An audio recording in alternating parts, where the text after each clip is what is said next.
Good morning. It is Monday, March 18th, 2024. I'm Thomas Caldwell of the Aurelian Column, and this is the Monday Morning Report. I hope everyone had a very nice St. Patrick's Day, or more appropriately, Irish Culture Day.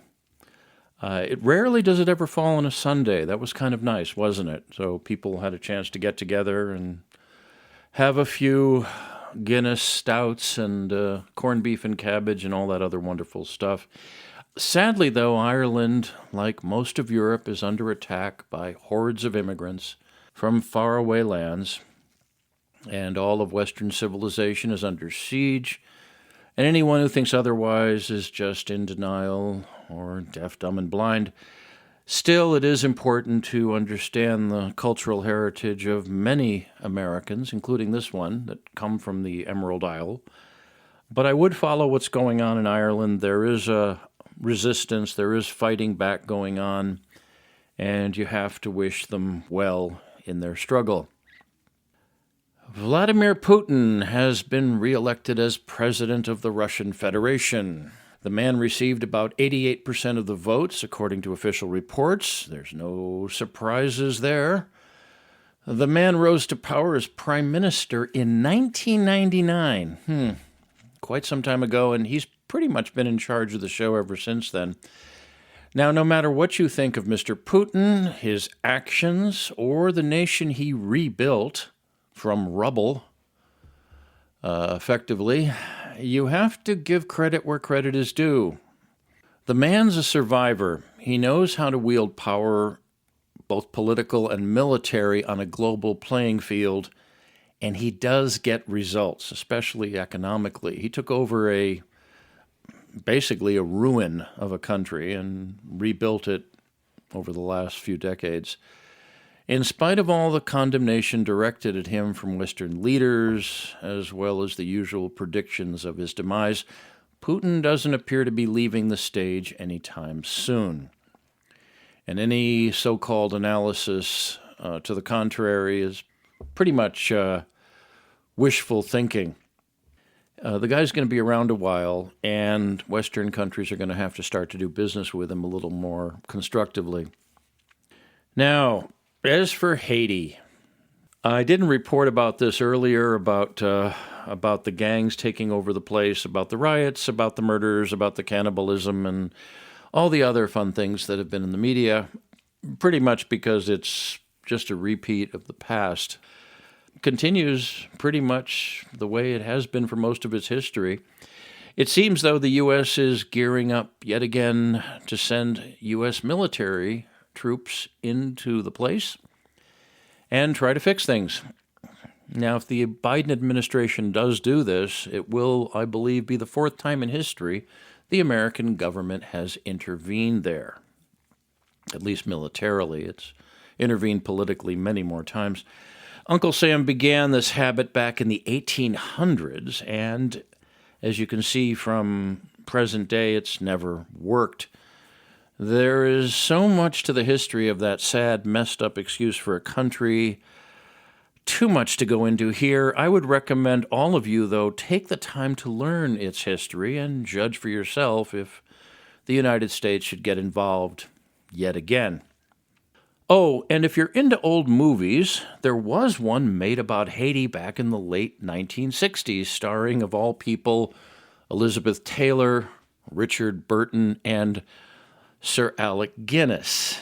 The movie was entitled The Comedians. I would check it out. It's available on various platforms, and it's a fairly accurate depiction of what Haiti was like half a century ago. And besides, there is something rather surreal about seeing the actor who played Obi-Wan Kenobi playing the role he did in that movie. I'll leave the rest to your imagination and to watch it. I think you'd find it educational. Briefly, the Ukraine is still dying and may never completely recover. NATO members continue to think that we're living in the late 20th century. The Gaza war is beginning to spread into Lebanon. No real surprises there, and it will probably escalate more and more. And U.S. vessels are being attacked with missiles off Yemen.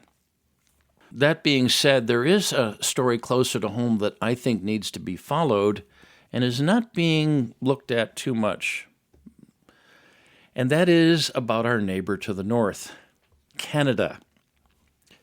Canada used to be one of the nicest places on earth, but no longer. It has been turned into Orwell's 1984 for real. What's going on there would have been thought unthinkable only a few years ago. It's much worse than people are hearing, and I've gotten that from people on the ground up there. Justin Trudeau and his cronies has turned our neighbor to the north into a crime-ridden madhouse.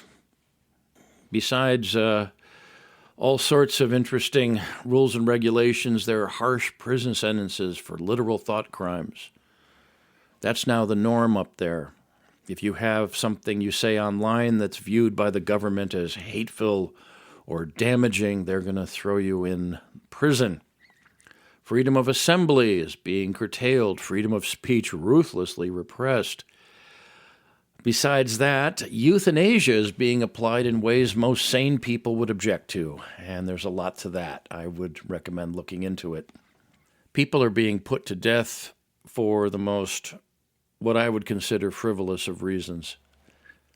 Economic retaliation for those who don't believe what the government wants them to believe is a way of life, and as everywhere, massive numbers of people who cannot be assimilated, who come from alien lands, are being imported en masse. Canada is being destroyed, and the people there appear to be helpless to do anything about it. Expect to see refugees from the north arriving in the United States, no matter who gets elected in November, but I would assume if Trump is elected, it'll be a flood. So everyone, please follow what's going on in Canada. Follow it very closely. Don't bother with the mainstream media who aren't even talking about it, but do look at alternative sources.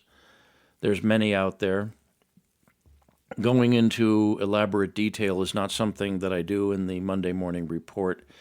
And because of other commitments, I'm behind on some writing I want to do, but do follow what's going on up there because it will affect us. What they're doing in Canada is what they want to implement in the United States, but because of certain constitutional protections, including the right to bear arms, free speech, free assembly, freedom of the press, etc., it's harder to take us down. That's it for today. If you like what you hear, if you like what you read, if you like what you see on my Substack channel, please subscribe. Please consider a paid subscription, as that frees up my time to put more energy into this endeavor, which I'm hoping to do over the next several months. You can reach me here at the Aurelian Column by email at feedback@aureliancolumn.com, feedback@aureliancolumn.com. I welcome comments and suggestions and ideas. You can also get me up on X, formerly known as Twitter. My handle there is MICCAMPEN. That's MICCAMPEN.